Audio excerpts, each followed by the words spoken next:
الحمد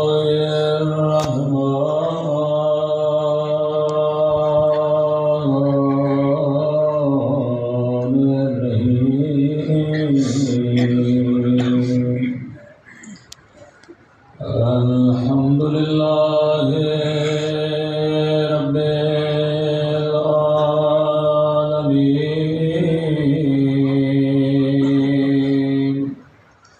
الحمد لله كما هو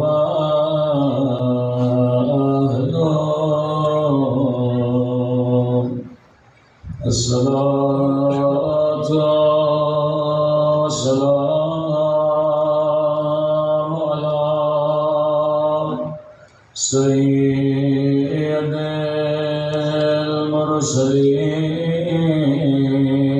المرسلين وخاتم النبيين أبي القاسم محمد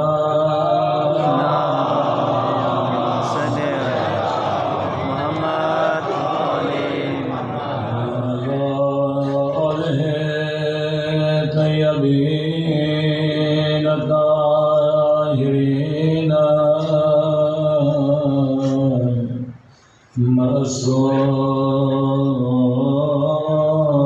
معصومين سمعت كلام الجماعة اللهم كل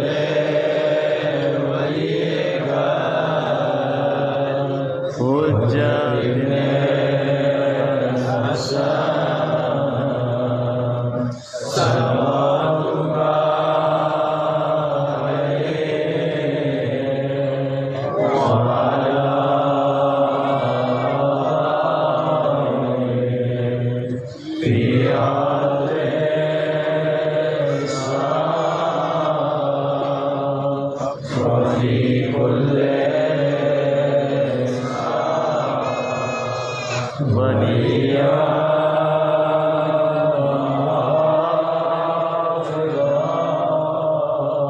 حجتنا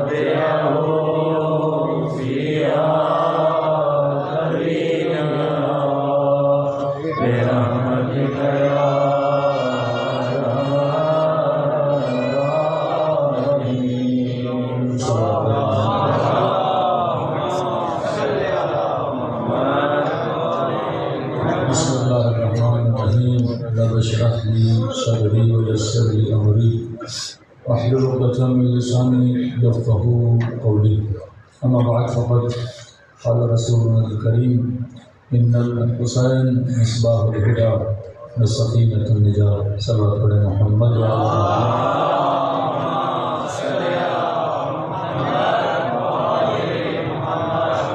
دعا ہے پروردگار عالم ہم سب کی عبادات کو اپنی بارگاہ عالی میں قبول فرمائے اور جو مقصد زندگی مقصد ہدایت لے کر فرشزہ پہ آتے ہیں خدا ان مقاصد میں بھی ہم سب کو کامیابیاں نصیب فرمائے مسلسل دعوت جاذبہ حسینی اور حکومت الہی کے عنوان سے گفتگو ہو رہی ہے کہ فرش ادا ذکر ابا عبداللہ حسین اور واقع کربلا یہ مت سمجھنا کہ یہ صرف ایک واقعہ ہے، ایک حادثہ ہے، اور ایک ایسا حادثہ جس میں بہت ظلم ہوا اور ہم صرف مجلس حسین میں آ کے اس واقعے کو یاد کرتے ہیں۔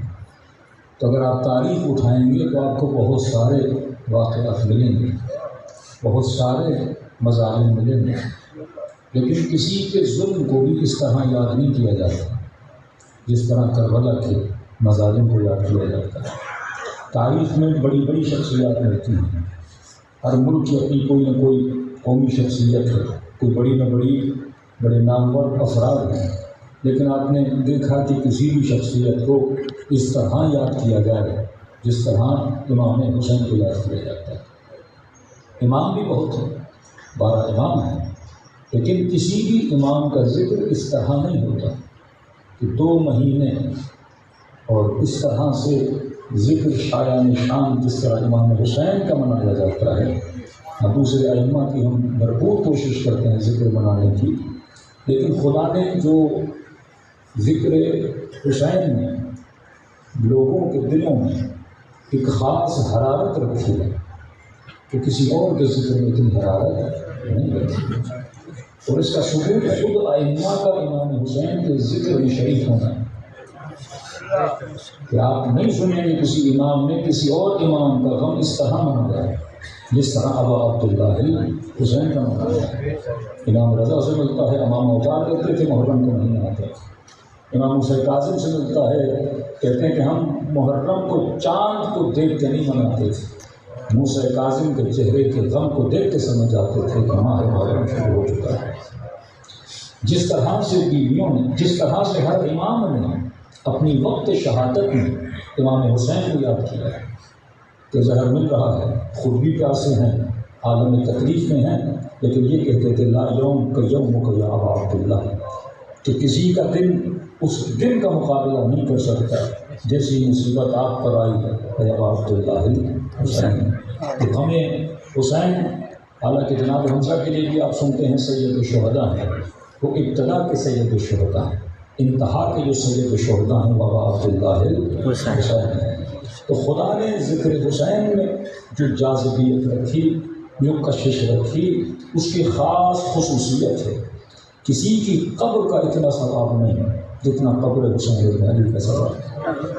یعنی عجیب روایات ہیں، امام ہادی خود امام ہیں لیکن اپنے صحابی کو پیسے دیتے ہیں کہ یہ پیسے لو، مولا بیمار ہو گئے، صحابی کو پیسے دیے کہ پیسے لو، میرے جد حسین کی زیارت پہ جاؤ اور تحت قبۃ الحسین، حسین کے قبے کے نیچے کھڑے ہو کر مجھ ہادی کے لیے دعا کرنا کہ خدا حسین کے صدقے میں مجھے کیا دے، شفا عطا فرمائے۔ ایک طرح سے مومنین کو ٹریننگ بھی ہے کہ جب تمہاری زندگیوں میں مصیبتیں آئیں تو کس کے در پہ جانا؟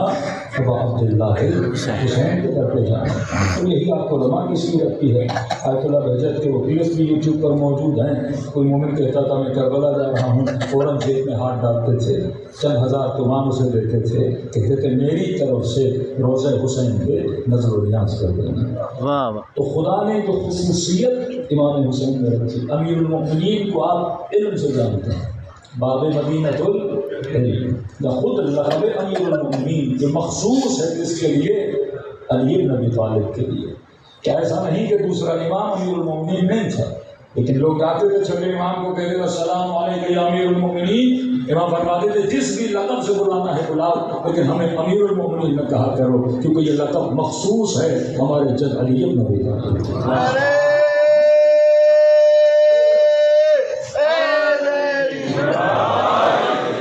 اب کیوں ذکر ابا عبداللہ حسین ہے؟ کیونکہ خدا نے اس ذکر کے اندر جاذبیت رکھی، ایک خاص ہدف اور مقصد کے لیے، کیونکہ اللہ کو پتا تھا 11 اماموں کے بعد اب لوگوں کی ہدایت کون کرے گا۔ کیا آپ دیکھتے ہیں 400 سال شیعوں کا جو زمانہ گزرا ہے اخباریت کا زمانہ ہے، مطلب صرف 400 سال میں علماء نے اخبار اہل بیت کو جمع کیا ہے، اسی میں لگے ہوئے تھے کہیں معصومین کے حدیث ضائع نہ ہو گئے۔ ان کو یہی ٹینشن تھی کہ کلام معصوم کو ہم کچھ بھی کر کے جمع کریں، اب اس میں کچھ بھی ملا نہیں، وہ ضعیف تھا، وہ قوی تھا، وہ کچھ بھی تھا، پہلے صرف ان کا کام یہ رہا کہ ہم حدیث کو کیا کریں، جمع کریں، ذخیرہ جمع ہو جائے، چھاٹی کا کام بعد والوں کو انہوں نے چھوڑ دیا۔ اب بہار بنوار دیکھتے ہیں کتنی احادیث ہیں، احادیث قوی بھی ہیں، احادیث ضعیف بھی ہیں۔ پھر 200 سال اصولیین کا زمانہ شروع ہوا، یعنی پہلے اخبار اہل بیت، اس کے بعد آپ دیکھتے ہیں جب اخبار کو جمع کر دیا تو انہوں نے پھر احادیث میں ابواب بنانا شروع کر دیے، یعنی ابواب کا زمانہ، مثلاً باب طہارت، مثلاً باب جہاد، مثلاً باب صلاۃ، مثلاً باب حج، ابواب بنائے۔ اب احادیث کی ٹاپک وائز انہوں نے حدیثوں کو اکٹھا کرنا شروع کر دیا۔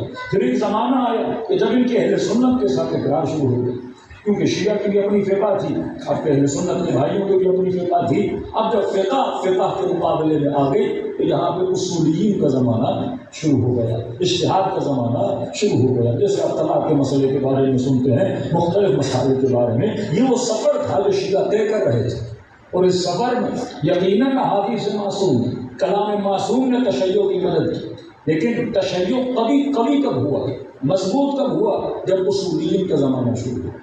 پھر آپ دیکھتے ہیں وہ کون سا زمانہ تھا؟ وہ صفویوں کا زمانہ تھا، کیونکہ صفویوں کے زمانے میں یہاں سے عثمانی حکومت یورپ کے ساتھ جنگ میں لڑ گئی، اور اسی زمانے میں آپ دیکھتے ہیں کہ برٹن کی جتنی فوجیں ہیں وہ بر صغیر میں آتی ہیں۔ تو دنیا کی دو بڑی حکومتیں، ایک برٹن ایک عثمانیہ، یہ دونوں ایک طرح سے بچی ہو گئے، وہ یورپ کے ساتھ جنگوں میں لگ گئے، وہ بر صغیر وہ قبضے میں لینے لگ گئے۔ یہاں فرصت ملی علماء کو کہ تھوڑا بہت اہل صفوی میں کام کریں۔ پھر آپ دیکھتے ہیں کہ علماء نے حکومتوں کے اندر حصہ لینا شروع کر دیا۔ جامع بہادری آپ دیکھتے ہیں کس کے مشیر ہیں؟ شاہ عباس کے مشیر ہیں، یعنی اتنی بڑی پوسٹ علماء کی بن گئی، اور اس قدر لوگوں کے اندر عقیدت بن گئی کہ عالم کی حیثیت اس زمانے میں کیا تھی کہ مثلا خمس کا پیسہ کس کے پاس جاتا تھا؟ علماء کے پاس جاتا تھا۔ اب لوگ مدد لینے کس کے پاس جاتے تھے؟ علماء کے پاس جاتے تھے۔ بچہ پیدا ہوا کان میں اذان کون دے گا؟ عالم دے گا۔ اس کے مسائل ہوئے حل کون کرے گا؟ عالم کرے گا۔ اس قدر معاشرے میں عالم کا پاور بڑھ گیا۔ عالم حاکم نہیں تھا، پر حاکم سے زیادہ پاورفل تھا، کیونکہ پیسہ بھی ان کے پاس تھا، اس کے مسائل بھی یہ بتاتے تھے، لوگوں کی زندگیوں کے مسائل بھی یہ بتاتے تھے۔ طلاق کا مسئلہ تھا، دو مومنین میں جھگڑا ہو گیا، یہ ساری صلح صفائی کون کرواتے تھے؟ علماء کرواتے تھے۔ اس کے بعد جو بینکنگ کا سسٹم نکلا، یہ سارا پیسہ وہاں منتقل ہو گیا، بعد میں علماء کو کمزور کر دیا گیا۔ پھر آپ دیکھتے ہیں کہ علماء جب حکومتوں میں ہوتے اتنے پاورفل ہوتے ہیں، پھر وہاں پہ فکر بنے علماء میں کہ جناب حکومت میں تو آ گئے ہیں، لیکن مقصد اہل بیت کیا تھا کہ حق حاکمیت اسے ہو جو نیک ہو، جو صالح ہو، جو فاسق نہ ہو۔ یہ فکر بنی، کیونکہ ہمارے یہاں یہ فکر ہے کہ جناب جب ہم یزید جیسے کو نہیں مانتے، جب یزید کو نہیں مانتے تو ہم کیسے کسی ظالم کی حکمرانی میں اپنی زندگی کو بسر کر سکتے ہیں؟ لیکن آپ دیکھیں اتنے سالوں سے محنت و کوشش ہے، لیکن شیعہ حکومتوں کو گرا نہیں پائے۔ آپ کے سامنے مصر ہے، 70 سال محنت کی اخوان المسلمین۔ آپ اخوان المسلمین کی جد و جہد دیکھیں، مور دین 70 ایئرس ظالموں کے خلاف، حکمرانوں کے خلاف۔ آخر میں اپنے زمانے کے ڈکٹیٹر کے خلاف انہوں نے بڑی زحمتیں کی کہ جناب اس کے اسرائیل کے ساتھ تعلقات ہیں، جناب یہ اسرائیل کو مثلا گیس بھی پہنچاتے ہیں، غزہ تک چیزیں جانی ہیں تو جانے نہیں دیتے، ہے مسلم حاکم لیکن کس کے ساتھ ہاتھ میں لایا ہوا ہے؟ ظالم کے ساتھ۔ محنت کتنی کی؟ 70 سال محنت کی، اور جب انقلاب لایا تو 7 مہینے میں ان کا انقلاب نیچے آ گیا۔ 7 months، 7 مہینے میں 70 سال کی محنت 7 مہینے میں پانی پھر گیا۔ کیوں پانی پھر گیا؟ کیونکہ ان کے پاس فرش عزائے حسین ابن علی نہیں تھا، کیونکہ نظریہ ولایت نہیں تھا۔ جب آپ کے پاس ٹھوس نظریہ نہ ہو، ٹھوس آئیڈیالوجی نہ ہو، آپ لوگوں کو کس چیز پہ کھڑا کرو؟ 14 سال امت کو بے وقوف بنایا گیا، 1400 سال امت کو بے وقوف بنایا گیا۔ کہتے ہیں جب انہوں نے وہاں کے ڈکٹیٹر کو گرایا اور اخوان المسلمین نے اٹھایا، اب انہوں نے قانون سازی کی، کبھی قانون بنایا کہ حق حاکمیت کس کے پاس؟ تو کہا کہ بھائی ہماری احادیث میں تو یہی ہے کہ حاکم فاسق بھی بن سکتا ہے، فاجر بھی بن سکتا ہے۔ تو کب پھر 70 سال کی محنت کس لیے تھی؟ اگر قانون میں چھوٹ نہیں ہے کہ کسی کو بھی حق ہے کہ وہ حاکم بن سکتا ہے، تو پھر 70 سال کی محنت کا فائدہ کیا ہے؟ فاسق تو پہلے سے ہی بیٹھے ہوئے تھے کہ آپ ایک فاسق کو اتارو پھر قانون بناؤ تو دوسرا فاسق آ سکتا ہے، تو قانون کا فائدہ نہیں۔ اب انہوں نے کہا حدیثیں اتنی ہمارے پاس، 1400 سال سے مفتیوں نے یہی بولا، 1400 سال سے مولویوں نے یہی بولا کہ آج کل مسعود ہوں یا ان کے جتنے بڑے بڑے مفتی ہوں ممبرس کی یہی تو فرق شیعہ اور سنی ہے۔ وہ تو کہ رسول خدا نے فرمایا کہ حاکم فاسق بھی ہو فاجر بھی ہو وہ حق حاکمیت رکھتا ہے، تو کہا کہ ایسا قانون بنائے۔ اب اخوان المسلمین نے، کیونکہ یاد رکھیے مصر کی اہمیت فقہ اہل سنت میں بہت زیادہ ہے، کیونکہ دنیا کی سب سے پہلی اسلامی یونیورسٹی کہاں کھلی ہے؟ الازہر میں بنی ہے، اور بڑے بڑے فقیر جو بنتے نکلے ہیں وہ الازہر سے نکلے ہیں، اور الازہر اگر کسی قانون کو پاس کرتا ہے تو اس کا امپیکٹ سارے مسلم ممالک پہ پڑے گا۔ تو کہتے ہیں کرتے کرتے کرتے یہ جس نتیجے پہ پہنچ رہے تھے کہ حاکم وہی ہونا چاہیے جو نیک ہو، جو صالح ہو، تو یہ بہت زیادہ قریب ہو گئے نظریہ ولایت فقیہ کا۔ تو جب آپ ان کو فالو کرو گے تو بالآخر تک علی پہ آ ہی جاؤ گے۔ بالکل قریب پہنچے۔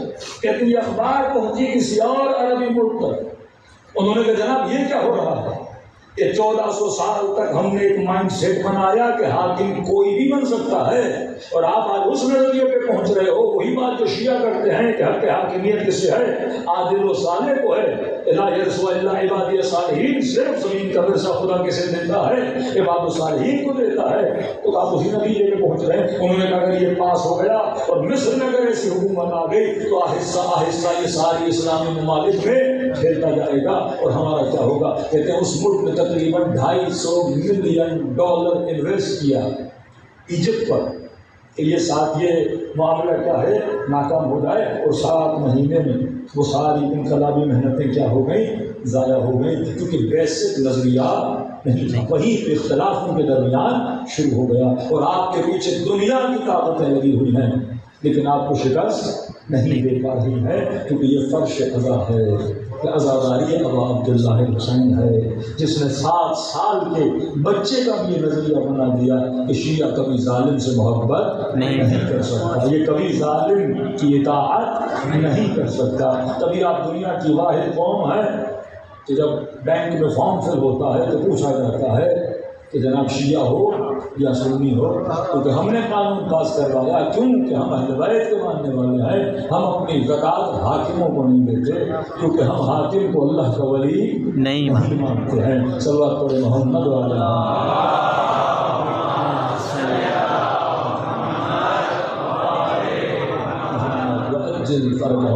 یہ وہ نظام تو خدا ہمیں دینا چاہتا تھا کہ کائنات میں نظام حق، نظام عدل نافذ ہو، لیکن یہ سارا سلسلہ جس ذریعے سے ہونا ہے وہ فرش قضا حسین ابن علی ہے۔ جب تک عزاداری انفرادی ایکٹیویٹی سے نکل کر ایک معاشرتی ایکٹیویٹی میں نہیں بدل جاتی تب تک امام زمانہ کا ظہور نہیں ہوتا۔ آج تھوڑا سا جذب پہ بات کر دیں، کیونکہ یہاں آخری مجلس بھی ہے، کیونکہ دعوت جاذب حسینی عنوان بھی ہے۔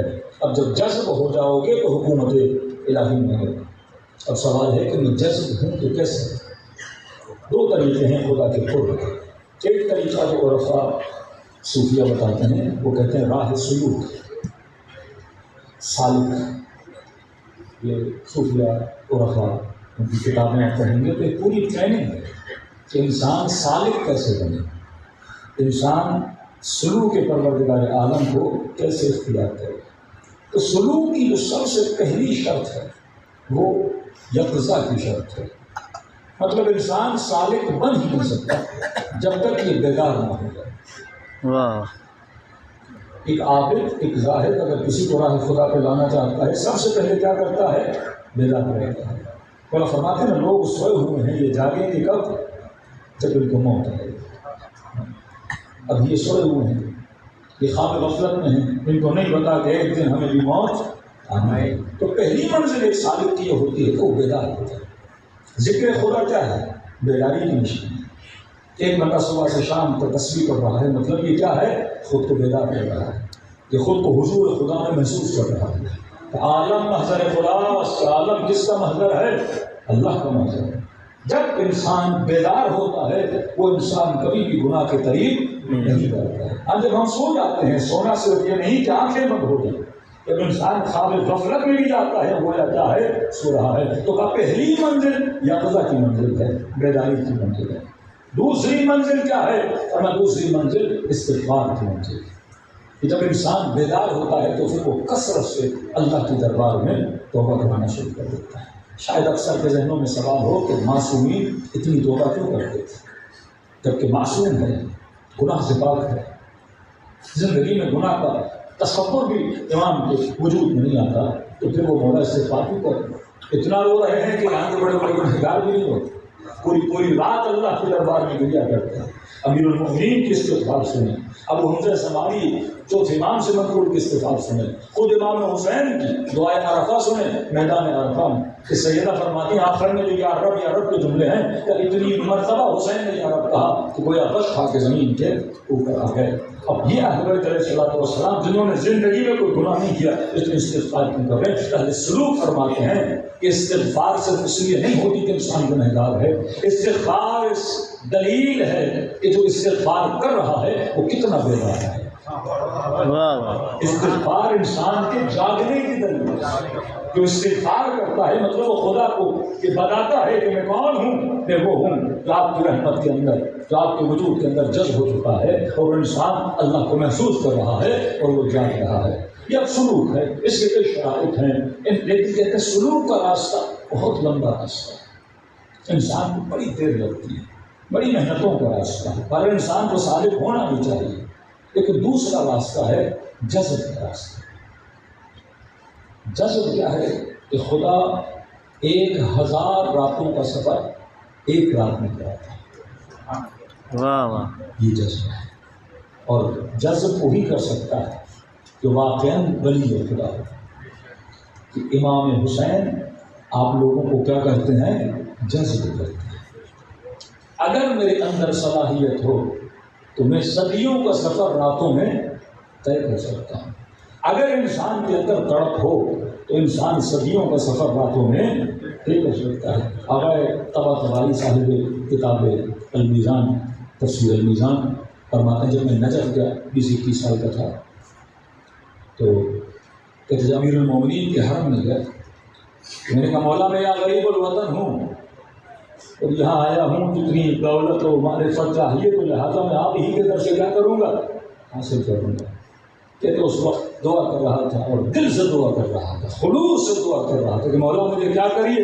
عطا کریے۔ کہ جب دعا کر رہا تھا تو محسوس کیا کسی نے میری پیٹھ پہ ہاتھ رکھا۔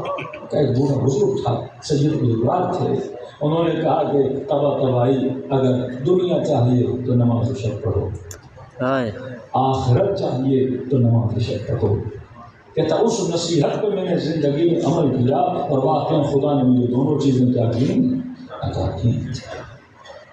جذب ہونا چاہتے ہو تو آپ کے وجود کے اندر وہ طلب ہونی چاہیے۔ پھر امام حسین کا کام ہے وہ اپنی طرف آپ کو جذب کیسے کرتے ہیں۔ جناب وہب قلبی، جناب زہیر جو راہ حسین پہ آنا ہی نہیں چاہتا، لیکن ایک ملاقات حسین نے زہیر کو کیا کر دیا؟ جذب کر دیا۔ ایک ملاقات حسین نے ہور کو کیا کر دیا؟ جذب کر دیا۔ ایک ملاقات حسین ابن علی نے وہب کی ماں کو کیا کر دیا؟ جذب کر دیا۔ تو یہاں پہ وہ جاذبہ ہے کہ انسان جب فرش عطا پہ آتا ہے وہ کئی سالوں کا سفر راتوں میں طے کرتا ہے، اور یہی وہ راہ ہے جو انسان کو بہت جلدی کس سے ملاتی ہے؟ پروردگار عالم سے ملاتی ہے۔ کتنے واقعات میں نے ممبر سے پڑھے، رسول خود کا واقعہ ہے، علی گنداب کا واقعہ ہے، کیسے کیسے جوان تھے جو کتنے کتنے گناہوں میں ڈوبے ہوئے تھے، ایک رات میں امام حسین نے انہیں نیک و صالح بنا دیا۔ تو یہ وہ راستہ ہے۔ کیوں کہا یہ ایک قطرہ جہنم کو بجھانے کی طاقت رکھتا ہے؟ کیونکہ اس میں قدرت جذب ہے۔ اگر آپ کے اندر وہ تڑپ ہو تو آپ ایک رات میں بھی وہ سفر طے کر سکتے ہو۔ اور آپ کا مولانا کیا ایک رات میں اتنے سالوں کا سفر طے ہوتا ہے تو پڑھ قرآن انا انزلناہ فی لیلۃ القدر، لیلۃ القدر خیر من الف شہر۔ یہ رات کتنے مہینوں سے افضل ہے؟ 1000 مہینوں سے۔ اب 1000 مہینوں کو ملٹیپلائی کرو 30 days تو سنو کہ کتنے سال بنتے ہیں؟ 82 years بنتے ہیں، کہ ایک رات 82 سال کی عبادت کے برابر ہے۔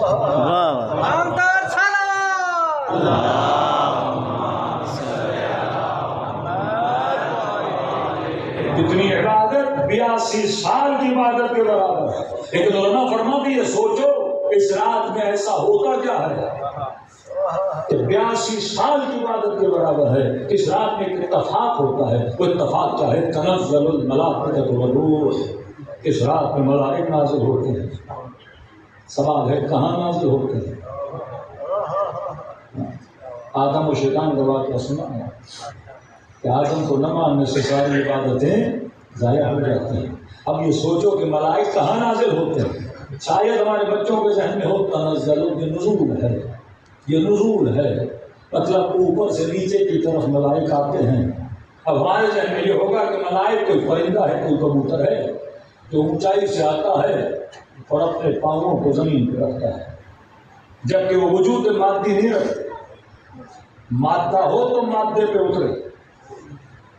ملائک وجود مجرد ہے، جس طرح روح مجرد ہے. یہ کہاں پہ اتریں گے؟ مجرد پہ اترتا ہے. مادہ ہو تو مادے پہ اترے. جب ملک کا وجود ہی مادی نہیں ہے، وجود کیا ہے؟ مجرد ہے. ابھی خدا نے کہا کہ یہ روح الامین کس پہ اترتا ہے؟ مصطفیٰ کے قلب پہ اترتا ہے. قلب سے مراد روح ہے کہ روح مصطفیٰ پہ اترتے ہیں. دیکھو جہاز کو اگر آپ اتارو گے تو بحر احکام کی گلیوں میں تو نہیں اتارو گے. اس کی لینڈنگ کے لیے روڈ ہونا چاہیے، جیسا ہے ویسا روڈ بھی ہونا چاہیے.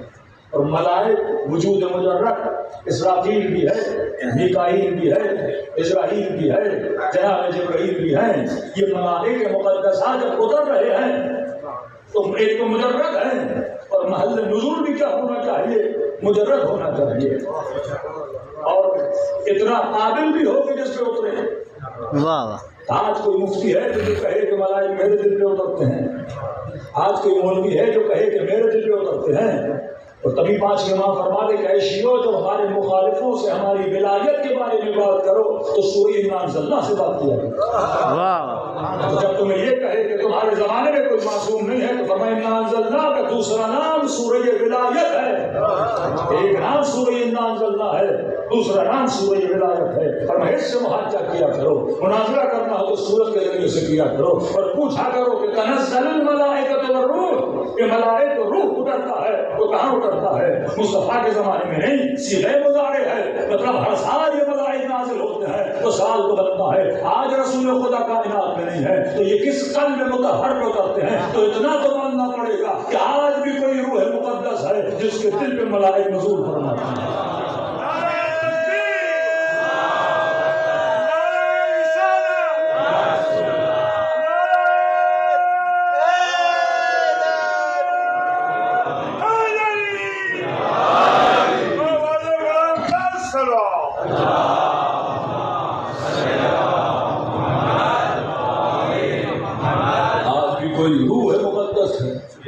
کوئی قلب طاہر ہے جس پہ یہ سارے ملائک نازل ہوتے ہیں. اب سنو کہ ایک رات 82 سال کے برابر کیسے بن جائے، کیونکہ اس رات میں ملائک کہاں پہ نازل ہوتے ہیں؟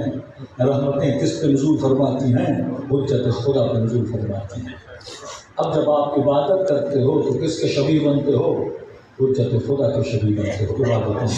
اب جو رحمتیں اس پہ نازل ہو رہی ہیں ان رحمتوں کو خدا ان بندوں پر بھی بھیج دیتا ہے، لیکن کس کے صدقے میں بھیجتا ہے؟ حجت خدا کے صدقے میں بھیجتا ہے. اگر لیلۃ القدر سے حجت کو نکال دو تو یہ ایک رات وہی معمولی بات ہے، کیونکہ تعلق حجت خدا سے. کیوں کہا کہ زیارت حسین پہ جاتے ہو تو اتنے بچوں کے برابر ہے؟ کیونکہ جب مولا حسین کے حرم میں ہو تو اللہ کی رحمتیں کیا ہو رہی ہیں؟ نازل ہو رہی ہیں. تو معصوم کے واسطہ فیض کی وجہ سے خدا بندے کو کیا دیتا ہے؟ ثواب دیتا ہے. تو گویا آپ کی نماز نہیں ہوتی، وہ آپ کو نماز حسین کا ثواب دے رہا ہے، کیونکہ وہاں پہ 70,000 ملائک نازل ہوتے ہیں اور وہاں پہ تجارت حسین پڑھتے ہیں. تو آپ بھی ان کی تجارت میں کیا ہو جاتے ہو؟ شامل ہو جاتے ہو. کیوں کہا کہ اس چھت کے نیچے دعا مانگو تو پتہ نہیں قبول ہو کہ نہ ہو، لیکن کا حسین کے قبے کے نیچے دعا مانگو گے تو دعا مستجاب ہوتا ہے. کیا اس قبے کے نیچے حجت خدا کا بدن ہے، حجت خدا کا وجود ہے، ملائکۃ اللہ وہاں پہ موجود ہیں. تو ہمارے اوپر جتنے فیوزات ہوتے ہیں تو کس کی وجہ سے ہوتے ہیں؟ حجت کی وجہ سے ہوتے ہیں، امام معصوم کی وجہ سے ہوتے ہیں. کیوں کہا کہ اگر کسی بستی میں نبی بھی ہو خدا عذاب نہیں بھیجتا، کیونکہ حجت موجود ہے. وہاں سے نبی چلا گیا عذاب الہی آ جاتا ہے. تو جب تک آپ کے وجود میں نور ولایت ہے آپ کے اندر قدرت جذب ہے.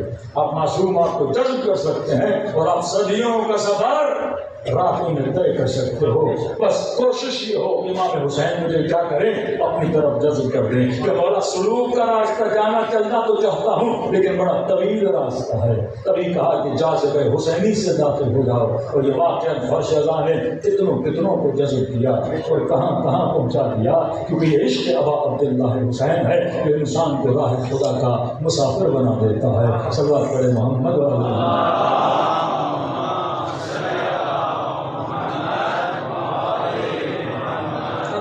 تھوڑے اشارے اور کچھ باتیں اور رفت مصیبت کہ یاد رکھ اگر اس راہ کے مسافر بننا چاہتے تو تجھے بھی تھوڑا بہت فکر معصوم کے شبیہ بننا پڑے. کیونکہ جاذبے کے لیے کچھ چیزیں لے تب تک جذب نہیں ہو سکتی. اگر دوسری چیزیں تجھے جذب کر رہی ہیں تو حسین کی طرف کیسے جائے؟ یہ سمجھو انسان کے دو بازو، ایک شیطان ادھر کھینچ رہا ہے اور سمجھو ایک نور آپ کو ادھر کھینچ رہا ہے. زیادہ زور لگے گا بندہ تو اس سے میں بدل جائے گا. تو پہلے یہاں سے جان چھڑاؤ اپنے وجود کا قبلہ حسین کی طرف کرو تو پھر کمپلیٹلی ان کی طرف کیا ہو جاؤ گے؟ جذب ہو جائے گا. اب کہا کہ دیکھو سب سے بڑا نقصان جو انسان اپنے وجود میں کرتا ہے کہ معصومین کی دعائیں کلام معصومین کو جب آپ پڑھیں گے تو اس میں امام فرماتے ہیں کہ پروردگار اتنی تیزی سے تیری نعمتیں بدلتی ہیں کہ بندہ کسی نعمت پہ بھی مطمئن نہیں ہو پاتا، اور اتنی تیزی سے تیری بلائیں بدلتی ہیں کہ بندہ تیری بلا میں بھی مایوس نہیں ہوتا. مطلب کائنات کی نہ خوشی ہمیشہ کے لیے ہے نہ غم ہمیشہ کے لیے. کبھی بھی اس چیز میں خود کو اٹکانا نہیں کہ میں امیر تھا تو غریب کیوں بن گیا، میں صحت مند تھا تو بیمار کیوں پڑ گیا. یا ایسا نہ ہو کہ کوئی مصیبت آ جائے تو مایوس ہو جاؤ. نہ یہاں کی مصیبت ہمیشہ والی ہے نہ یہاں کی خوشی ہمیشہ والی ہے. ابھی فرمایا جب کوئی نعمت دوں تو اتنا خوش بھی نہ ہوا کرو، اور جب کوئی مصیبت آئے تو اتنا نالا بھی نہ کیا کرو، اتنا آہو بھی نہ کیا کرو. کیونکہ دنیا ہے، دنیا میں کچھ چیزیں ملتی ہیں، دنیا میں کچھ چیزیں چھن جاتی ہیں. فرمایا اصابت مصیبت فی انفسکم الا فی کتاب من قبل ان نبرأها. جو مصیبت بھی تمہارے اوپر آتی ہے وہ پہلے سے کتاب خدا میں لکھی ہے. اور لا تیأسوا علی ما فاتکم، مایوس نہ ہو اگر کوئی ہاتھ سے چیز چھن جائے. میں ایسے مومن غلام تو ہم مولانا ہمارے ابا بڑے امیر تھے، ربا کے بھائی نے ساری لڑکیاں دھڑک دی، آج ہم غریب ہیں. جب بیٹھو جب اپنی مصیبت کا قصہ سناتا رہتے ہیں. 20 سال گزر گئے اور اسی مایوسی میں پورا ہو گیا اور دنیا سے چلا گیا. پر میں بڑے سے بڑے قیمتی چیز تمہارے ہاتھ سے چھوٹ جائے لا تیأسوا، کبھی اس چیز سے مایوس نہ ہونا. پر ما فاتکم، اگر تمہارے ہاتھ سے کھوٹ ولا تفرحوا بما آتاکم، اور جو میں نے دیا اس پہ اتنا خوش بھی نہیں ہونا. بعض لوگ اپنی امیری پہ فخر فروشی کریں کہ جناب کوئی اللہ کی نعمت ہے تو عزت و منتشا تو عزت و منتشا. عزت و ذلت ان مادی چیزوں میں نہیں ہے. یہ نہیں کہ جو قریب ہے خدا سے، کیونکہ جو میرا کانسیپٹ آف عزت ہے وہ اور ہے، جو خدا کا کانسیپٹ آف عزت ہے وہ اور ہے. اللہ کے نزدیک جو ریڈی لگا رہا ہے وہ بے عزت تھوڑی ہے، جو غریب ہے وہ بے عزت تھوڑی ہے، جو بیمار ہے وہ بے عزت تھوڑی ہے، جو مادی شکل کا بدصورت ہے وہ بے عزت تھوڑی ہے. کیونکہ میرے نزدیک حسن بھی کوئی اور چیز ہے، بدصورتی ہمارے الفاظ اور معانی بہت متفرق. کربلا میں جتنے مخالفین اہل بیت تھے عرب کا مزاج تھا، وہ حبشی غلاموں کو بدصورت مانتے تھے، اور حسین کی نگاہ میں ان سارے سفیدوں سے یہ جون سب سے زیادہ خوبصورت ہے. ایسی دعا کہ اللہم بالجزوہ اللہم طیب ریحا، کہ جب جنازے اٹھائے جا رہے تھے تو جیسی خوشبو جون کے بدن سے آ رہی تھی کسی کے بدن سے نہیں آ رہی تھی. نظریوں میں فرق ہے. وہ اینک لگاؤ جو اہل بیت کی اینک ہے، وہ نگاہ رکھو جو اہل بیت کی نگاہ ہے. اس نگاہ کے ساتھ جیو گے تو پھر جذب حسین میں علی ہو جاؤ گے. نگاہیں اور ہو اور انسان جاذبہ چاہتا ہے. کہاں رسول اللہ کی مسجد میں اللہ کے مسلمان تو ہو گئے تھے پر وجود نہیں بدلا، صفت مصطفیٰ بھی تک نہیں آئی. بس زبان سے لا الہ الا اللہ محمد رسول. نہیں مسلمان بڑے زبردست کپڑے وپڑے پہن کر امیر تھے، آ کر مسجد میں بیٹھ گئے اور جیسے بیٹھے نیا مسلمان دوسرا بھی تھا لیکن تھا غریب، وہ اس کے ساتھ بیٹھ گیا. اس نے جلدی سب کے قوموں کو جمع کر دیا. اب جو زندگی میں غلاموں کے ساتھ نہ بیٹھے، رسول نے مصلی پہ سب کو ساتھ بٹھا دیا. حکمت سمجھا کر مصافحہ کیا ہے؟ گھر بندہ ایک دوسرے کے عزت ہاتھ ملا رہا ہوتا ہے. یہ اس زمانے کی سنت رسول تھی. کیونکہ امیر تھا وہ غریب کے ساتھ نہیں بیٹھتا تھا، امیر کا ساتھ تو کیا نماز ختم ہوگی دوسرے کو ہاتھ بھی ملے مسافہ کرو. تو جیسے اس نے قدم جمع کیے رسول خدا کو برا لگا کہ قدموں کو کیوں جمع کیا؟ کیا بس یا رسول اللہ سے ہی کیا تجھے کوئی خوف تھا کہ تمہاری امیری کم نہ ہو جائے اس فقیر کے ملنے سے؟ کہ یا رسول اللہ معذرت چاہتا ہوں، آپ کو تو پتا ہے یہ نفس بڑا بدبخت و شیطان ہے، انسان کو کبھی کبھی گمراہ کرے، مجھے گمراہ کر دیا رسول اللہ، معافی چاہتا ہوں، لیکن یا رسول اللہ غلطی میں نے کی ہے، آپ کے دل کو دکھایا ہے، اب آپ کہیں تو میرے پاس جتنی دولت ہے میں آدھی اس فقیر کو دینے کو تیار ہوں، آدھی دولت اس فقیر کو دینے کو تیار ہوں. نبی نے فقیر کو دیکھا، ہاں بھائی کیا کہتے ہو؟ آدھی دولت تجھے دینے کو تیار ہے. یا رسول اللہ مجھے نہیں چاہیے.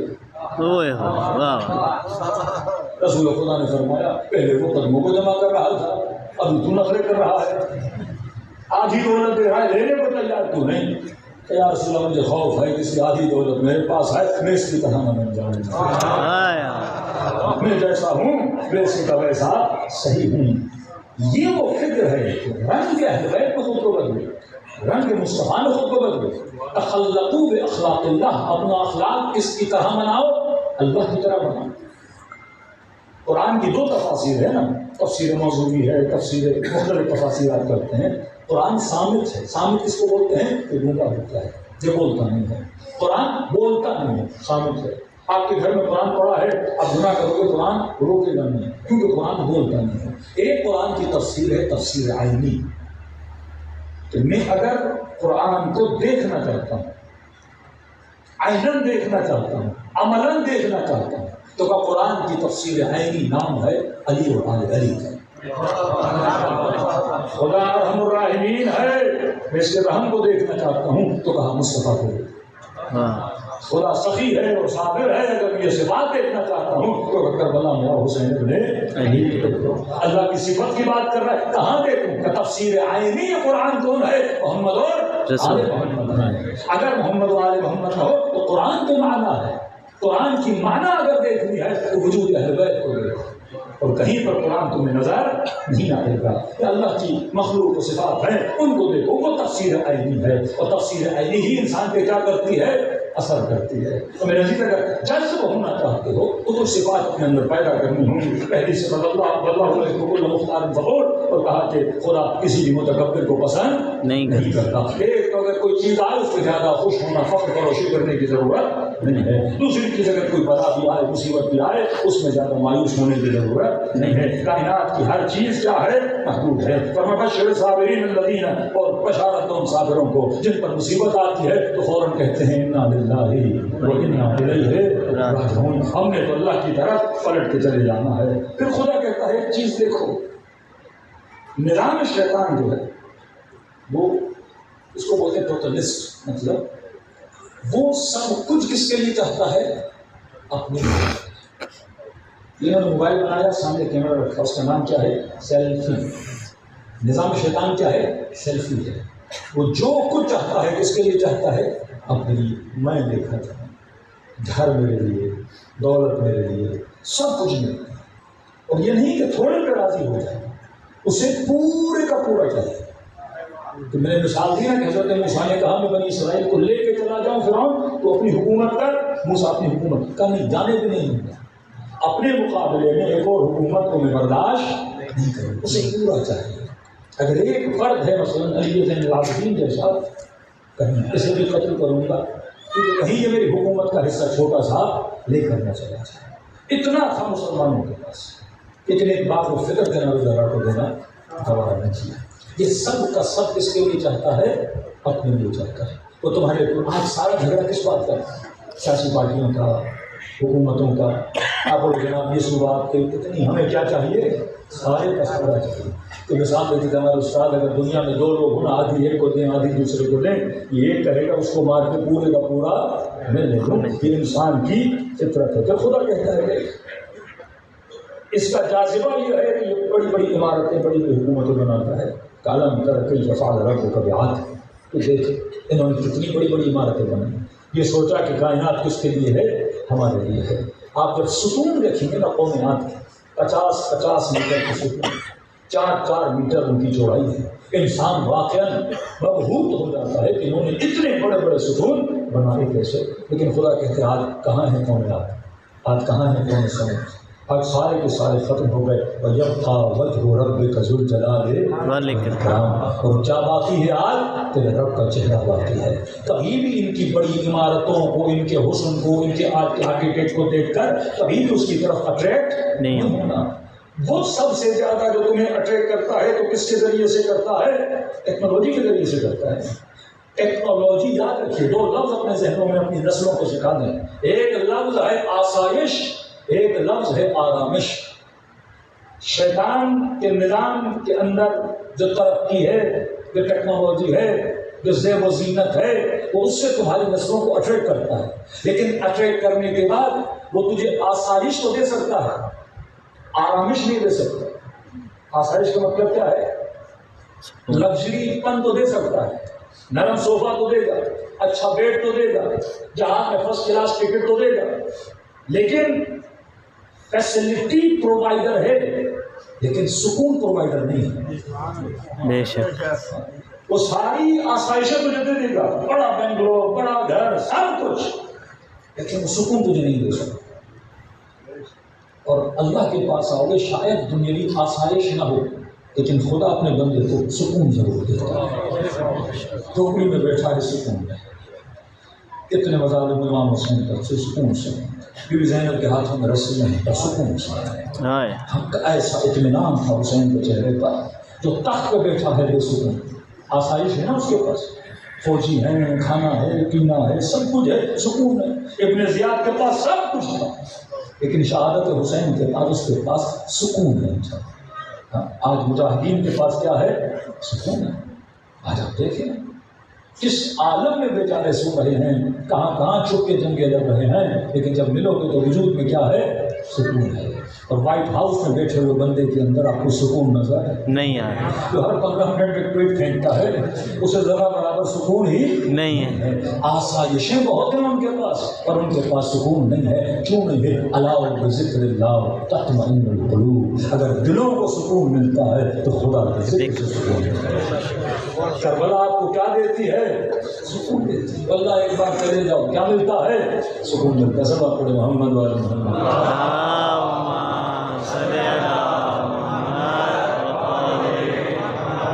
آگے کوئی 5-6-7 آیتیں ہیں, لیکن موضوع لمبا ہے, میں اس کو کل کی مجلس کو چھوڑتا ہوں. تو فرمایا یاد رکھنا, اگر سکون چاہتے ہو تو صفات محمد اور آل محمد میں خود کو ڈھالنا ہے. کوئی زینتوں کی طرف کھینچتا ہے, لیکن اگر جذب ہونا چاہتے ہو اس نور کی طرف توجہ کرو. اب ایک نقطہ, ورنہ اگر اہل ولایت کو تو ہم اہل بیت کی معرفت, اور ہم اہل بیت کے چاہنے والے کی معرفت. چلتی واقعات نہیں ہوتا ہے. اگر مولا حسین کو خوش کرنا چاہتے ہو تو کسی حسینی کو خوش کرو, کسی علی کے چاہنے والے کو خوش کرو. جو مت سمجھو کسی غریب کو تھوڑے سے پیسے دے رہے اسے دے دو, کہ تصور کرو اپنے رب کو پیسے دے رہے ہو. کسی کے چہرے پہ مسکراہٹ ڈال رہے وہ چہرہ نہیں. تہران کا تاجر کہتا ہے غرض زیارت سے ہوتا ہے, بعض لوگ خاص دن نکالتے ہیں معصومین کی زیارت کے, کہ بھائی دنیا داری بہت ہو گئی, اب 10 دن 15 دن جائیں اور معصومین کی زیارت کریں, سکون حاصل کریں, نور حاصل کریں. کہتا میں نے 10 دن ٹکٹ بک کی تہران سے مشرق پہنچا, امام رضا کی زیارت کو گیا, 2 دن گزرے, کہا ایک خط نہیں آ رہی, آنکھوں سے آنسو ہی جاری نہیں ہو رہے تھے. 4 دن گزرے, 6 دن گزرے, 7 دن گزرے, کبھی کوئی زیارت پڑھوں, کبھی کوئی سورت پڑھوں, کبھی کوئی نماز پڑھوں, کبھی حرم کے اس کونے پہ جاؤں, کبھی زری کے فلاں کونے پہ جاؤں, لیکن دیکھو کیفیت آ ہی نہیں ہو جیسی کیفیت ہونی چاہیے. حرم معصوم ہے کہ قلب حاضر ہو, معصوم کی زری کو دیکھوں تو آنسو بارش کی طرح بہیں, معصوم کی زیارت کروں تو محسوس کروں کہ میرا دل ٹوٹا ہوا ہے, معصوم کی آمد. لیکن نہیں, بڑی کوشش کی, پر وہ کیفیت, وہ رقت, وہ جاذبہ میرے وجود میں آ ہی نہیں گیا. میں نے کہا نصیب میں نہیں ہے. امام رضا وہ کیفیت پیدا نہیں ہو رہی. میں نے کہا بس واپس جاتا ہوں, پھر کبھی آؤں گا, شاید کوئی نقص ہے میرے اندر. کہتا گیا کسی دکان پہ میں نے ٹکٹ کروائی, 4 گھنٹے تھے میرے جہاز میں. دکان سے نکلا, ایک گلی سے جا رہا تھا, وہاں پہ دیکھا ایک بوڑھا ہے, ہاتھ میں ریڑھی ہے, اس پہ بہت زیادہ سامان اس بوڑے میں رکھا ہوا ہے اور کوئی اونچائی کی جگہ ہے اور بوڑھا اس ریڑھی کو دھکا دے رہا ہے، لیکن اس سے وہ ریڑھی آگے نہیں دوڑ رہی، بوڑھا آدمی ہے۔ کہتا میں دوڑا گیا، اس کی ریڑھی کو ہاتھ دیا اور دھکا دیا اور میں نے اس کی مدد کی۔ میں نے کہا بوڑھے جب وزن اٹھا نہیں سکتے اتنا اٹھا کیوں رہے ہو؟ واہ تو کہا بوڑھے نے مجھے دیکھا، اب تجھے کیا پتا میری زندگی کا عالم کیا ہے۔ واہ کہا ایک بیٹی تمہاری گھر میں بیٹھی ہوئی ہے اور کئی رشتے آگے وہ جواب دے کر چلے گئے، کیونکہ میں نے ابھی تک بیٹی کے چہرے سے سامان تو مہیا نہیں تھا، اور بیوی نے ڈانٹ کے گھر سے نکالا ہے کہ جا اتنا کام کر اور جب جہیز کے پیسے تیار ہو جائے تو گھر واپس آئے۔ کب کون سا منہ لے کے گھر جاؤں، لہٰذا زیادہ سے زیادہ کام کرتا ہوں، جتنا جلدی ہو سکے اپنی بیٹی کے لیے جہیز کے سامان کو کیا کروں مہیا کروں۔ اس کی باتیں سنی چلتا رہا۔ میں نے کہا بوڑھے میں بھی مسافر ہوں اور 4-5 گھنٹے بچے ہیں میرے فلائٹ میں، گھر کہاں ہے تمہارا؟ اس نے کہا یہی نزدیک ہے۔ تو کہا مہمان نہیں چاہیے؟ پہلے بوڑھا کہتا ہے رہی بات اس کو کیا کھلاؤں گا پلاؤں گا، تو کچھ بھی نہیں، چائے بھی پلا دو میری تھکاوٹ اتر جائے گی۔ پھر میں نے کہا مہمان ہوگا حبیب خدا ہے، گھر لے کر جاتا ہوں۔ گھر لے گیا، دروازے پہ دستک دی، سامنے کھانا آئے، تب مہمان حبیب خدا ہے بس چائے رکھو۔ تو اس نے چائے پر تیار کی۔ میں نے کہا شرمندہ ابھی گھر میں ایسا کچھ ہے کہ کوئی بات نہیں، کہتا میں نے گھر میں چائے بھی پی رہا تھا، اس کے گھر کو دیکھا، واہ کیا حالت تضاد تھی، اتنا غریب کے ٹائم میں زندگی بھی کسی کو نہیں دیکھا۔ کہتا بیٹھا ہوا تھا، اسی وقت میں نے چیک بک نکالا اور ایک اچھی خاصی رقم اس چیک بک پہ رکھی۔ میں نے کہا بولیے، کہا کس کے لیے؟ کہا بیٹی کا جہیز بھی لینا اور جو پیسے بچ جائیں جہاں دل کرے وہاں خرچ کرنا۔ تو بوڑھے نے مجھے دیکھا کہ دیکھو جناب اگر قرضے کی نیت سے دے رہے ابھی سے بتا دو میرے اندر واپسی کی کوئی طاقت نہیں، غریب آدمی ہوں اتنا پیسہ تیرا واپس نہیں کر سکتا، کہیں قرضہ نہیں دے رہا، ہدیہ ہے میری طرف سے، بیٹی کے لیے جہیز لینا سب کچھ کرنا۔ جب اس نے بیٹی کو بتایا 2000 قطار رونے لگے، کہاں سے خدا نے کسی کو بھیجا ہماری مدد کر دی۔ بیٹی پریشان ہے، کہتا مجھے خدا حافظی کے لیے دروازے تک آئے اور چہرے سے پورے محاسن ان کے آنسوؤں سے بھیگ چکے تھے، اتنا رو رہے تھے کہ گھر سے نکل رہا تھا کہ دیکھو مہمان و حبیب خدا ہو، ہم آپ کی مہمان نوازی نہ کر سکے، ہم آپ کو اتنا کھانا نہ کھلا سکے، بس اتنا کہہ رہے ہیں کہ آپ کو اجر امام معصوم عطا کرے۔ کہتا اس کے گھر سے نکلا۔ اب میں نے کہا زیارت رضا پڑھ دوں امام رضا کے لیے، مولا کے حرم میں چلا جاؤں۔ اب کہتا جب اس کے حرم میں امام رضا میں آیا اور خدا حافظی کی زیارت پڑھنے لگا تو ایسے اچانک آنکھوں سے آنسو بہے جیسے دل منتظر تھا اور اس منتظر کو اپنا مہمان مل چکا ہے۔ کہ وہ کیفیت میرے اوپر طاری ہوئی کہ میں زندگی میں ایسا کبھی نہیں ہوا تھا۔ اس طرح سے معصوم باز عمل کی وجہ سے آپ کو کیا کرتے ہیں اپنی طرف جذب کرتے ہیں۔ کبھی کبھی بلا بھی انسان کو خدا کے قریب کرتا ہے، کبھی کبھی ایک عمل بھی انسان کو کیا بنا دیتا ہے خدا دوست بنا دیتا ہے۔ تو ہمیں اپنی حالات پہ نظر کرنی چاہیے کہ میں کب کون سا کام کرتا ہوں اور معصوم کے زیادہ قریب ہو جاتا ہوں، اور کب کون سا کام کرتا ہوں کہ میرا دل نماز میں لگتا ہے، عبادت میں لگتا ہے، میرے اندر رقت پیدا ہوتی ہے۔ زیارت تو پڑھ رہا ہوں اور رٹے ہوئے جملے تو کر رہا ہوں کہ مولانا میں ہر روز زیارت عاشورہ پڑھتا ہوں، کوئی پڑھتے ہو کوئی رقت بھی ہے کہ نہیں، پڑھتے تو ہو وہ حالات کی ہیں کہ نہیں، ایسے طوطےوار چیزیں پڑھ رہے ہو۔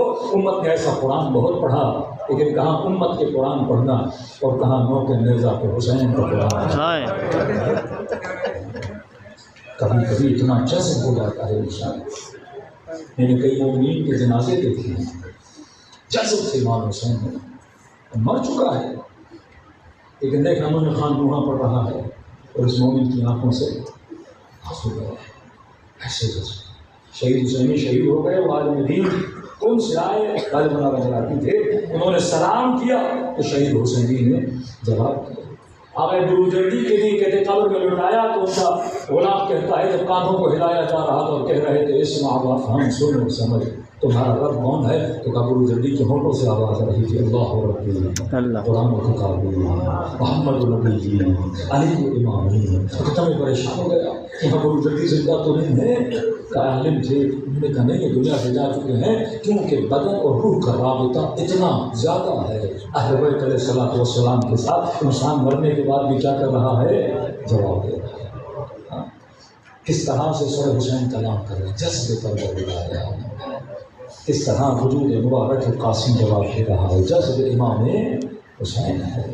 اس طرح جذب ہو گیا، مر بھی جاؤ گے تو وجود کی بوٹی بوٹی اہل بیت کو کیا کہے گی؟ لبیک کہے گی.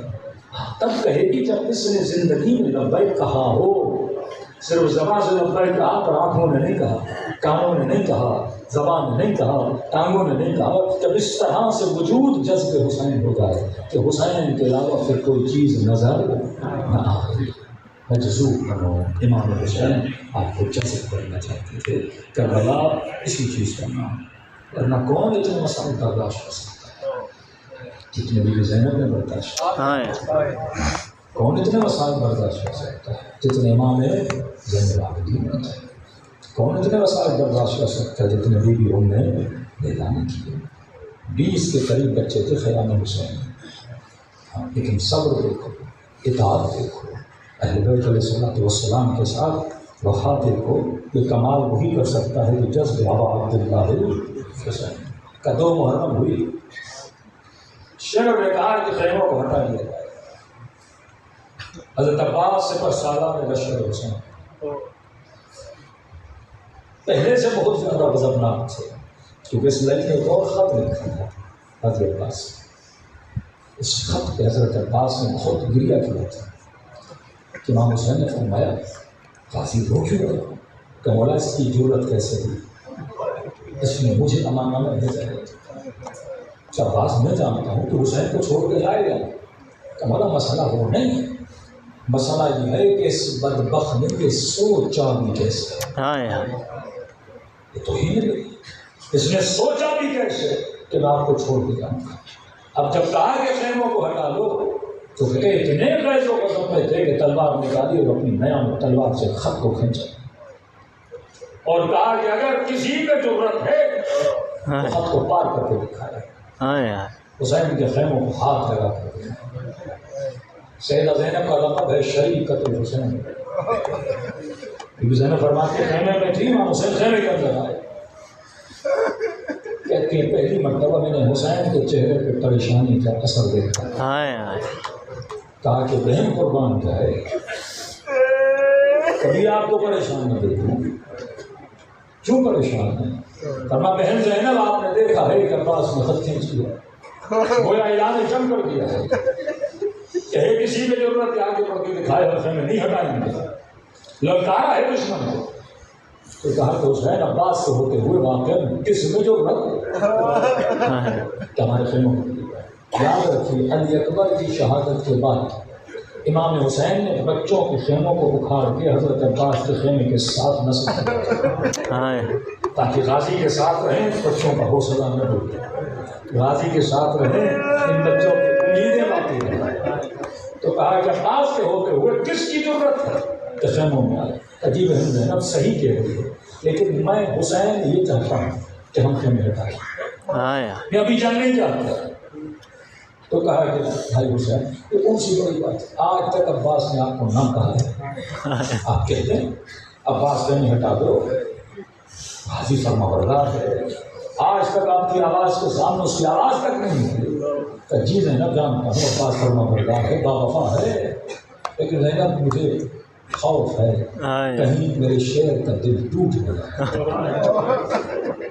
قسم جی نے مجھے اور بہن زینب یاد ہے حسن کا جنازہ گھر سے نکلا تھا، ظالموں نے اتنے تیر مارے کہ پورا قسم خون سے رنگین ہو گیا. کہ اتنا جلال تھا میرے عباس کو کہ تلوار نکالی تو مولا اجازت دے. میں نے عباس کے ہاتھوں کو تھاما، میں نے کہا عباس ابھی نہیں، جنگ کروایا ہے. کہ تو صلی نے دربار میں بلا کے بیعت کا تقاضا کیا، احترامی کیا. دوڑے دربار میں کہ مولا اگر اجازت تو سر قلم کر کے تب ہوں. اب پھر میں نے روکا عباس ابھی نہیں کر رہا. بہن زینب جب حر نے لجا میں فرس میں ہاتھ مارا، عباس نے نیام سے تلوار نکالنا چاہیے، میں نے کہا عباس ابھی نہیں، کہ زینب اب تو کربلا بھی آ گئی، اب جا کہہ کے اپنے شعر کو روکوں؟ تو زینب نے کہا حسین آپ مت گھبرائیے، میں بات کرتی ہوں، کما فضا ذرا عباس کو تو بلائیے۔ فضا کہتی میں دیکھ رہی تھی آستینوں کو پلٹا ہوا تھا، ماتھے پہ پسینہ جمع، آنکھوں میں لالی، اتنے آواز تھی کمر بنی ہاشم، جیسے سنا خیام سے آواز آ گئی، سمجھ کے بلا آیا ہے، کہتے تھوڑا قریب آئے جی موجودہ کہ علی کی بیٹی زینب بلا رہا ہے، کہتے تھوڑی دیر میرے پاس کھڑے ہوئے، بات بھی کرتے رہے اور آستینوں کو پلٹ پلٹ کے سیدھا کرتے رہے، ماتھے سے پسینے کو پہنچا تو تلوار کو نیام میں ڈالا، تھوڑی دیر کھڑے ہوئے کہ آنکھوں کی لالی کم ہو جائے، پھر خیمے کے سامنے ایسے کھڑے ہوئے جیسے چھوٹا بچہ ماں کے سامنے، جب باس اندر آؤ تو خیمے میں بیٹھے زانو الگ لگا جی آپ باس خط کہتی ہے جی بیوی اس میں جو رب کے آپ کے خیموں تک، جب باس ہمیں بھروسہ ہے جب تک تو ہے ہمارے خیموں تک کوئی نہیں آ سکتا، لیکن عباس حسین یہ چاہتے ہیں کہ ہم خیمے ہٹا دیں، ہمیں جانتی ہوں تو نے دشمن کو للکارا ہے، عباس تیرا وقار، عباس تیری عزت، میں جانتی ہوں خیمے ہٹیں گے دشمن کہیں تیرا مذاق نہ اڑائیں، کہ عباس تم نے خط کھینچی تھی، عباس تم نے للکارا تھا، ہے کسی میں ضرورت کے لیے کرے، عباس تجھے گھبرانے کی ضرورت نہیں ہے، ایک کام کر میرے ساتھ خیمے میں بیٹھ جا، اکبر کو بھیج دیتی، وہ جائیں گے خیمے ہٹا دیں گے، بنو ہاشم کے جوانوں کو بھیج دیتی ہوں، اصحاب کو روانہ کر دیتے ہیں، آپ کو دشمن کا سامنا بھی نہیں کرنا پڑے گا، تانے بھی نہیں سننے پڑیں گے، کہ بیوی کی بات ختم ہوئی، عباس کھڑے ہوئے، پہلا جملہ کہا کہ آقا زادی عباس ہوتا کون ہے، بار بار کہہ رہی عباس تیری عزت، عباس تیری عزت، آقا زادی اگر حسین یہ کہ چاہتے ہیں کہ خیمے ہٹا دیے گا، اپنے ہاتھ سے لکیر مٹا دیں، اپنے ہاتھ سے خیموں کو ہٹاؤں گا، اتنا جذب ہو گئے اپنے کبھی یہ نہیں سوچا کہ میں بھی ہوں، بس ہے تو حسین ہے تمہیں علی ہے، اگر بازو کی کٹے مشکیزیں نے تیر لگا، اس وقت ایک جملہ کہا کہ پہلا بازو کٹانا، عباس نے تو رجس پڑا کہ واللہ لو قطعتما یمینی، خدا کی قسم اگر میرا دوسرا بازو بھی کاٹ دو، لو حامی الدین، میں اپنے دین کی حمایت سے ہاتھ کو نہیں اٹھاؤں گا۔ علماء اس تک پریشان تھے کہ کون سا دین تھا عباس کے ہاتھوں میں، اور دشمن کون سے دین کو چھڑوانا جا رہا تھا، کہ ہاتھوں میں تو پانی کا مشق تھا، مشق اب دین بنا، نماز دین ہے، روزہ دین ہے، حج دین ہے، پانی کا مشق، کہیں پانی کا مشق دین نہیں، کیونکہ حسین نے کہا تھا پانی لاؤ،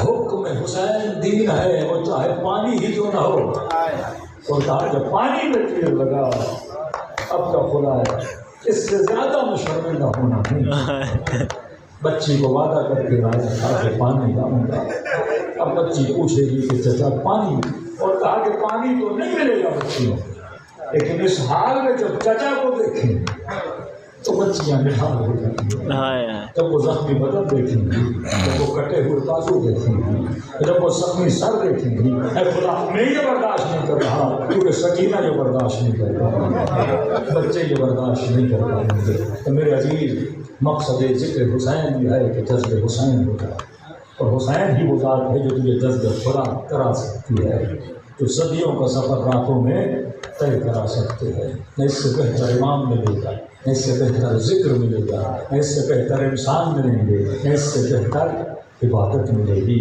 جو خدا نے لذت ذکر اہل بیت میں رکھی ہے وہ کسی ذکر میں نہیں رکھی، ورنہ بھی تو رویا نہیں تو رونا چاہتا ہے، تم سب کے سروں کے پیچھے میری دادی زہرا کرتی ہے اور تمہارے حق میں دعا کرتی ہے، اے خدا جو میرے حسین کا جگہ ہے، میں زہرا اس سے راضی، تو بھی اس سے راضی، دلوں کو کربلا کی طرف روانہ کرو، ایسے سلام کرو جسے زینب کبریٰ میں سلام، السلام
جب حسین گھوڑے سے اتر گئے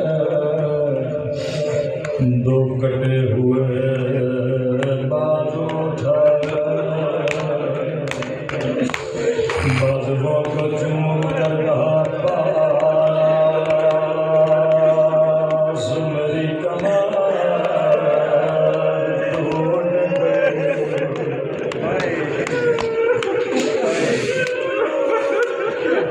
مجھے نہیں پتا مظلومیت حسین پر پڑھوں یا مظلومیت عباس پہ گریا کروں. راوی کہتا ہے میں نے ہر شہید پہ حسین کو روتے ہوئے دیکھا. عربی کے جملے ذہن میں رکھیے گا کہ جب اکبر کے لاشے پہ آئے تو راوی کہتا ہے بقل حسین نے گریا کیا. جب قاسم کے لاشے پہ آئے تو کہا بقل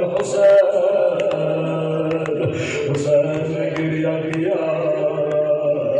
جب علی اصغر کا ننھا سا بدن اٹھایا کہا بقل حسین نے گریا کیا. لیکن کہتا ہے جب عباس کے بدن پہ آئے یہ نہیں کہتا بقل حسین بلکہ کہتا صرخ الحسین. حسین نے بلند بلند آواز میں چیخنا شروع